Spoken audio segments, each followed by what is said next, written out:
क्या जापान ने अपने आप को भूकंप से सुरक्षित करने के लिए हवा में तैरने वाले घर बना लिए हैं? जापान के वैज्ञानिक क्या अब प्रकृति के नियमों को भी चुनौती देंगे? क्या आने वाले कुछ दिनों बाद विज्ञान के लिए कुछ भी असंभव नहीं रह जाएगा? भूकंप आते ही हवा में उड़ जाएंगे घर। जापान की ऐसी तकनीकी जिसने पूरी दुनिया को चौंका दिया है। नमस्कार, यह प्रस्तुति द पत्रिका की है। मैं सीपी शुक्ला आप सभी का स्वागत करता हूं। आज हम आपको विज्ञान की दुनिया की एक ऐसी अद्भुत तकनीकी के बारे में बताने जा रहा हूं जिसे पहली बार सुनकर शायद आपको लगे कि यह किसी साइंस फिक्शन फिल्म का दृश्य है, लेकिन यह कल्पना नहीं बल्कि वास्तविकता है। यह तकनीकी जापान में विकसित की गई है और इसका उद्देश्य भूकंप जैसी प्राकृतिक आपदा से लोगों की जान और संपत्ति की रक्षा करना है। और भूकंप तो अक्सर जापान में आते ही रहते हैं। कभी कभी विज्ञान ऐसे आविष्कार करता है जो किसी चमत्कार से कम नहीं लगते, लेकिन समय के साथ साथ वही चमत्कार हमारी रोज़मर्रा की ज़िंदगी का हिस्सा बन जाते हैं। आज हम जिस तकनीक की बात कर रहे हैं वह भी कुछ ऐसी ही है। सोचिए, अगर आपके घर के नीचे अचानक भूकंप के तेज झटके आने लगे और उसी समय आपका पूरा का पूरा मकान, घर जमीन से ऊपर कुछ सेंटीमीटर हवा में उड़ जाए ताकि भूकंप उस पर असर न डाल पाए। सुनने में अविश्वसनीय है, लेकिन जापान में यह तकनीक वास्तविक रूप से विकसित की जा चुकी है। जापान दुनिया के उन देशों में शामिल है जहां की भूकंप के सबसे ज़्यादा झटके आते हैं।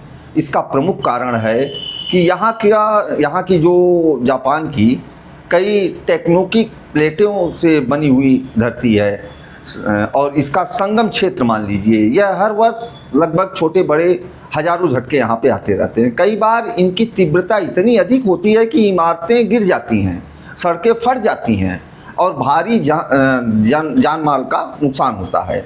यही वजह है कि जापान ने भूकंप रोधी निर्माण और आपदा प्रबंधन के क्षेत्र में दुनिया में एक अलग आयाम कायम किया और दुनिया का नेतृत्व भी करता है। इसी दिशा में जापान की एक कंपनी एयर डाउनशिप सिस्टम इंक ने एक अनोखी तकनीकी विकसित की है जिसे एयर डाउनशिप तकनीक कहा जाता है। इस तकनीक का उद्देश्य भूकंप के दौरान घरों को झटकों से बचाना है।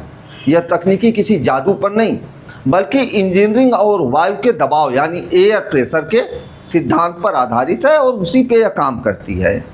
आइए समझते हैं कि यह तकनीकी काम कैसे करती है।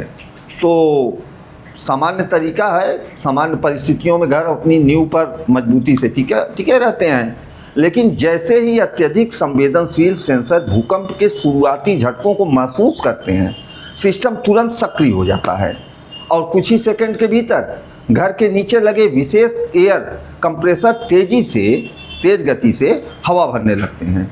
इससे घर अपनी नींव से लगभग 3-4 सेंटीमीटर ऊपर उठ जाता है। जब घर की ज़मीन से थोड़ा ऊपर उठ जाता है तब भूकंप कंपन जो है सीधे भवन या मकान पर नहीं पड़ता है और इससे क्या होता है कि जो झटकों का प्रभाव होता है वह भी कम हो जाता है और भूकंप समाप्त होते ही सिस्टम धीरे धीरे उस हवा को बाहर निकाल देता है और घर सुरक्षित तरीके से वापस अपनी मूल स्थिति में आ जाता है। पूरी प्रक्रिया स्वचालित है और इसमें किसी व्यक्ति को अलग से कुछ काम करने के लिए नहीं लगाया गया है, न तो उसकी इस सिस्टम में कहीं से कोई ज़रूरत है। और विशेषज्ञों का इसमें जो कहना है कि इस तकनीक का सबसे बड़ा लाभ यह है कि इससे भवन के ढांचे पर पड़ने वाला दबाव काफ़ी कम हो जाता है। परिणाम स्वरूप दीवारों में दरारें आने, छत गिरने या पूरी इमारत के ढहने की संभावना काफ़ी हद तक घट जाती है।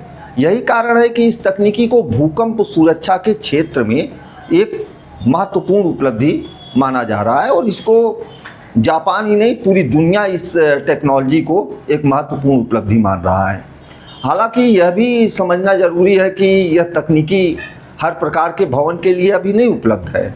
इसे जो मुख्य रूप से बनाया गया है, कम ऊंचाई वाले मकान, कुछ विशेष प्रकार की इमारतों में लगाया जाएगा।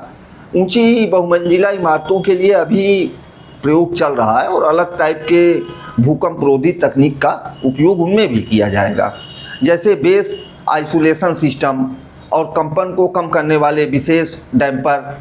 तो ऐसी चीज़ें भविष्य में जापान निश्चित तौर से डेवलप करेगा। जापान केवल इस तकनीकी तक सीमित नहीं है, वह भूकंप से बचाव के लिए भवन निर्माण के कड़े नियम भी लागू किए हुए हैं। स्कूल में नियमित रूप से भूकंप से बचाव का अभ्यास कराया जाता है। वहाँ मोबाइल फ़ोन पर कुछ सेकंड पहले ही भूकंप की चेतावनी भेजने की व्यवस्था वहाँ मौजूद है।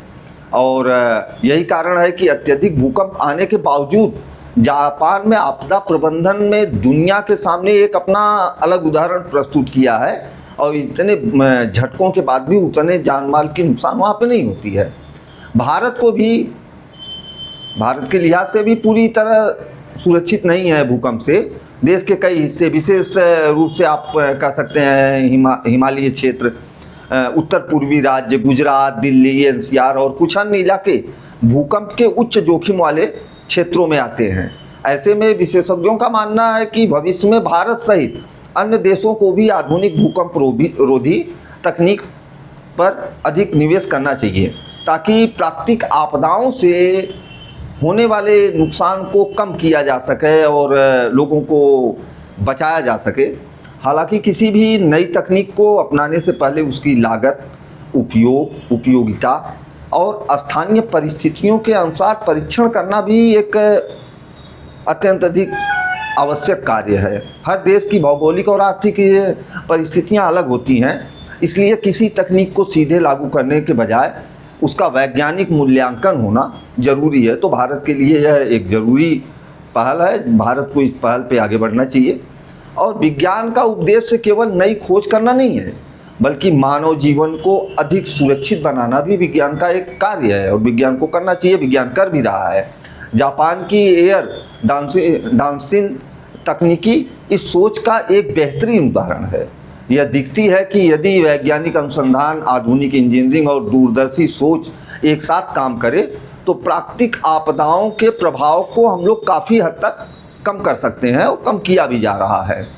जो आज की इस विशेष रिपोर्ट में आपने जाना कि किस तरह जापान ने भूकंप जैसी गंभीर प्राकृतिक आपदा से मुकाबला करने के लिए एक ऐसी तकनीक विकसित की है जिसे भूकंप के दौरान घर पर कुछ सेंटीमीटर हवा में उड़ जाते हैं और झटकों का प्रभाव काफ़ी हद तक इस पर कम पड़ता है। यह तकनीकी अभी सीमित स्तर पर ही उपयोग में है, लेकिन भविष्य में ऐसे नवाचार दुनिया भर में सुरक्षित आवास निर्माण की दिशा में बदलाव ला सकते हैं। और फिलहाल इस रिपोर्ट में इतना ही। अगर आपको यह जानकारी उपयोगी लगी हो तो इसे लाइक करें, अधिक से अधिक लोगों तक इसे शेयर करें। जानकारी कैसी लगी अगर हमें बताना चाहते हैं तो इस कमेंट करें, क्योंकि विज्ञान की सही जानकारी ही जागरूकता और सुरक्षा की पहली सीढ़ी होती है। नमस्कार, धन्यवाद।